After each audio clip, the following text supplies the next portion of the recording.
Hello and welcome to blog number 29, me learning to play the Melodeon. And this is another look at the tune that I did in my last blog, which is Donkey Riding.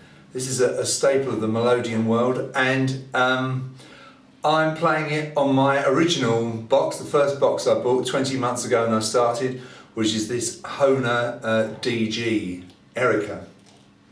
Yeah, I had a bit of critique when I did my last blog, well meant and well received, it should be said. Someone that I really respect on Melodeon.net said to me that I kept dropping my left hand, so that on the pull stroke, the bellows are sort of dropping like that and I was bringing them back, and that's kind of a lazy thing for me, I guess. So while I was working on that new bellows technique, I also experimented with a couple of things. First of all, playing the tune in one row, so playing all on the G row, not going to the D row at all. And also I experimented with using the four fingers of my left hand on the four bass notes. So one finger per button, if you like. And although at first it felt pretty awkward, it's now feeling fairly natural, and I'm hoping to be able to continue doing this. So how does that work? Well, if I sort of play the first part slowly, as I say, all the notes are on the G row. In fact, they're all on three buttons. These three buttons here. On my Melodeon, it's buttons 3, 4 and 5. But if you've got a fourth button start, it might be 4, 5 and 6. So basically, what I'm trying to do is keep the bellows kind of upright, not sort of dropping them. So if you watch me playing,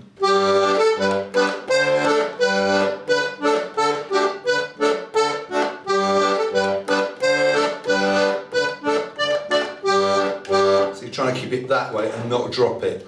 And as was pointed out to me, if you do drop the bellows, then your volume drops and then comes back, so you get this kind of slurring feel, which you don't want, of course.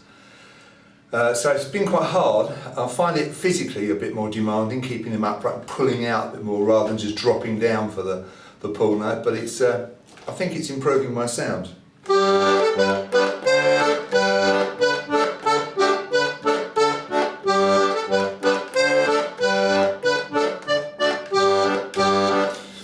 This thing we're using the four fingers on the four buttons, I found I had to bring my hand further through the bass strap so that my little finger can reach the inside row buttons, the C, bass C chord, which I need when I go to the second part of the tune. So this bit here,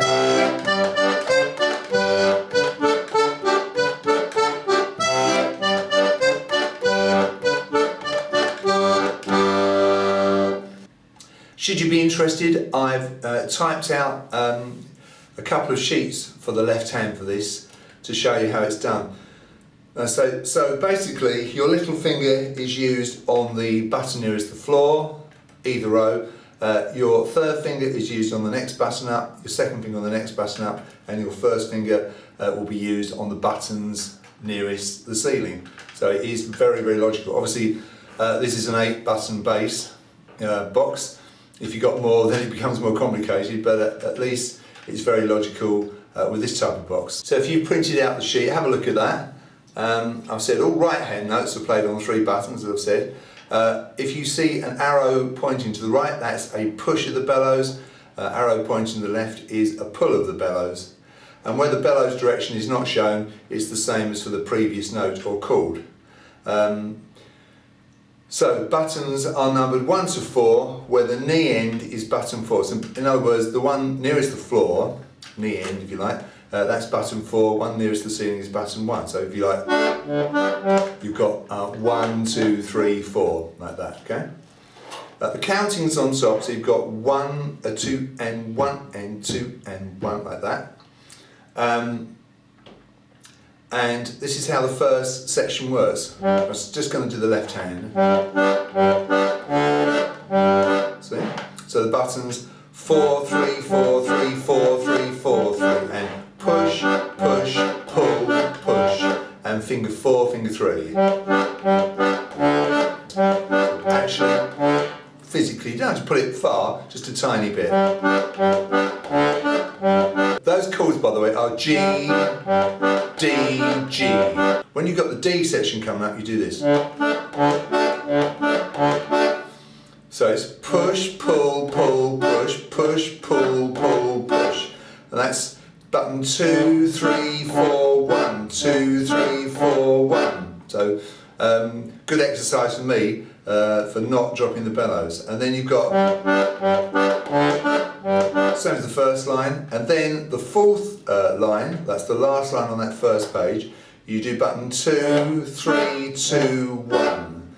So push, pull, push, push, push, pull, push, pull. And in that way you maintain the D. So in the second line, so you had all D bass notes and D chords, but on the 4 buttons. And here you've got, and you finish off on the G, all on the push. So let's do the chorus now. And it's pulling, buttons 4 and 3, fingers 4 and 3, G chord, pushing, buttons 4 and 3. Now for the D, you pull, play button 4, pull, and then push as you play button 1 to maintain the D. And this is because of what you need in the right hand. The right hand is dictating to the left hand. This is how it is with the right hand.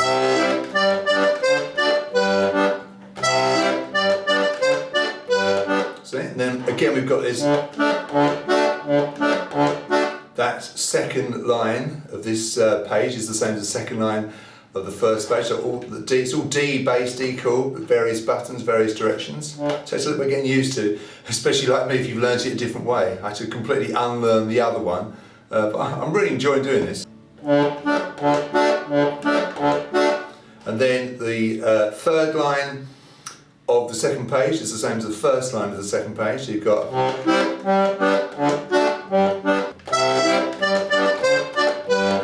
the last line of page 2 is the same as the last line of page 1.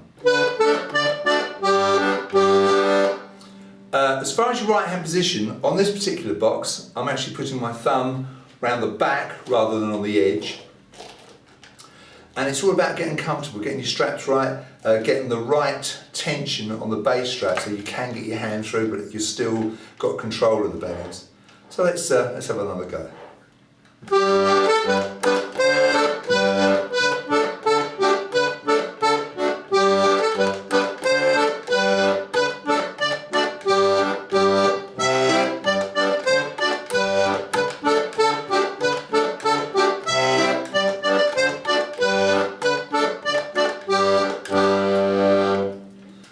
So that's the end of blog 29. I haven't done a blog for a couple of months because I've been really busy with concerts and gigs, Christmas, one thing and another. But I'm right back into it now, so hopefully I'll be able to do some new blogs soon. I've got a couple of new boxes I want to show you, so watch out for those. Anyway, take care, I'll see you soon.